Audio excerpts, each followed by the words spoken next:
G'day folks, my name's Wayne. Welcome back to MC News. Today we're tackling the most commonly asked question on the internet, which is what bike should I buy? More specifically, what size adventure bike should I buy? Stick around, let's go through it.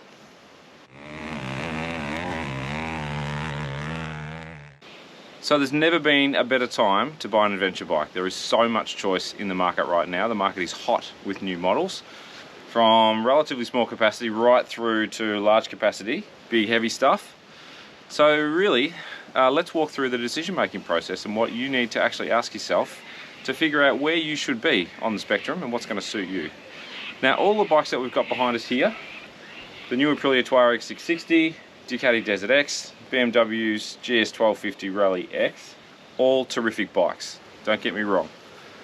All sizes are all great in their own right.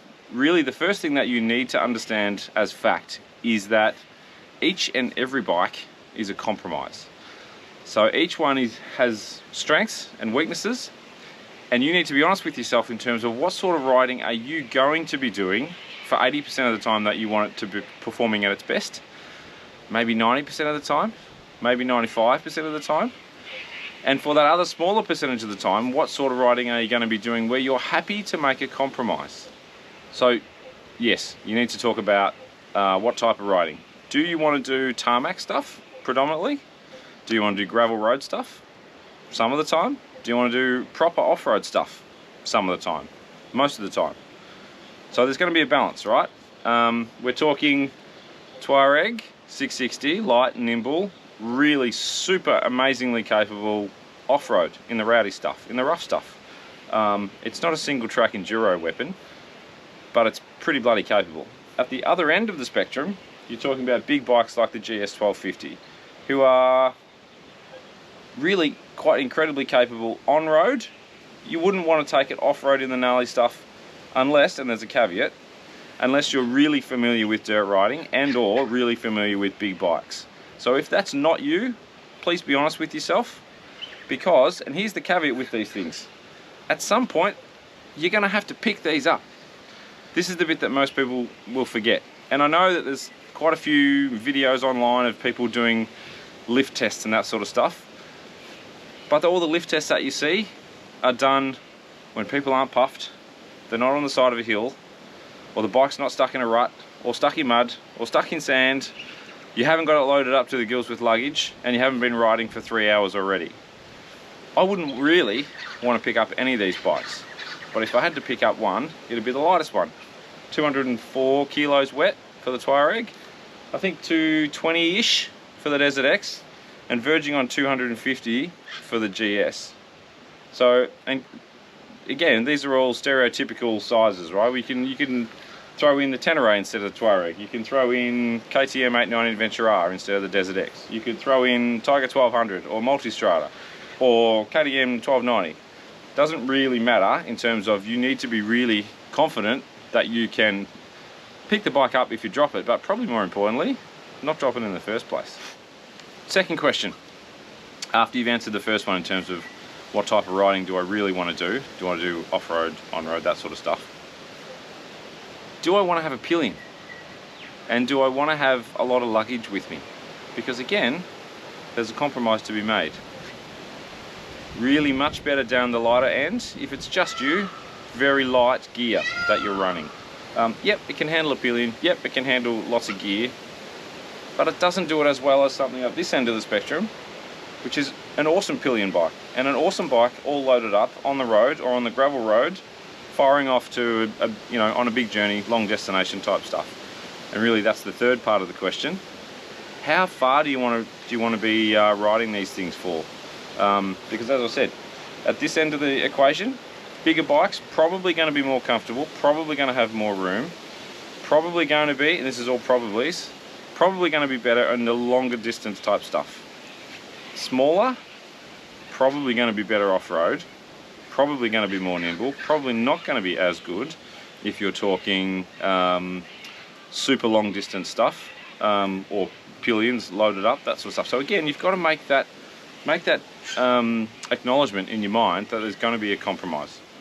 Now, there's only a few specs that I actually really pay attention to when I'm evaluating a bike and trying to figure out in my own mind what it's going to be good at. Weight is probably the first one. Horsepower is another one. Seat height is another one. Ground clearance and suspension travel. Not in any particular order, those ones, but we might we talk about them here a little bit, even just looking at the ones that we've got here behind us. And you think about your off-road trails, your KTM 500s and 690s, that sort of stuff as well. Much more ground clearance, much more suspension travel, much higher seat height than all of this behind me, because they're more capable off-road. That's what they're designed for. But we sort of, if we're looking at these ones here, and these are sort of atypical of most of the current crop of bikes out there. You're probably, you know, your smaller capacity bikes are probably going to have more suspension travel, more ground clearance. They're probably going to be lighter. They're not going to have as much horsepower because the engines aren't as big. But we're talking 82 horsepower for the Touareg, 110 for the Desert X, 136 if I'm right for the 1250 GS. So there's a big discrepancy here.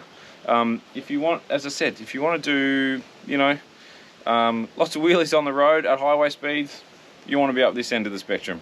If that's not where you want to be, if you want to be really nimble, if you want to be tackling whoops, if you want to be charging up difficult hills and really challenging yourself, you want to be down this end. And really, if you want to be in that middle area, this is the greater all-rounder area. So again, if you're talking KTM 890 Adventure R's, if you're talking Tiger 900s, if you're talking the new Desert X, all terrific in terms of the all-rounder is capable of everything, but it's also still making compromises. It's not going to be as light and nimble as the smaller bikes. It's not going to be as good in terms of long distance hauling with a pillion and luggage as the bigger bikes, but it is going to be a great all-rounder. So that's where you need to make a decision. And lastly, I'll finish off with this. Again, being realistic about your riding abilities. There are lots of people out there that are better than me at punting big bikes really hard and punting big bikes with pillions pretty hard. A couple of my mates I'm thinking of in particular. But if I'm talking to someone that I don't know, my advice would be this: unless you are a dirt bike rider and really familiar with riding dirt bikes, or unless you are really familiar with riding heavy bikes, I'd be starting somewhere here and really feeling it out and working my way up, and then eventually, if I do decide that I want to go for a big bike, go for it. You know, and there are great, really capable, you know, off-road bikes in terms of big bikes too. KTM's 1290 comes to mind, but again, it's not going to be as nimble. It can't physically possibly be as nimble as the bikes down the smaller end of the market.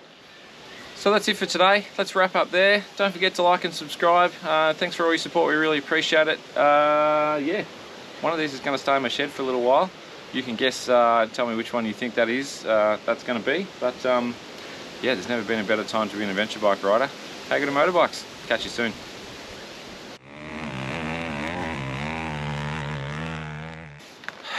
So first and foremost, but the inevitable question that comes up and the decision-making process. So when you hear the phrase "no compromise," that's my peacock in the background. Thanks, Opal.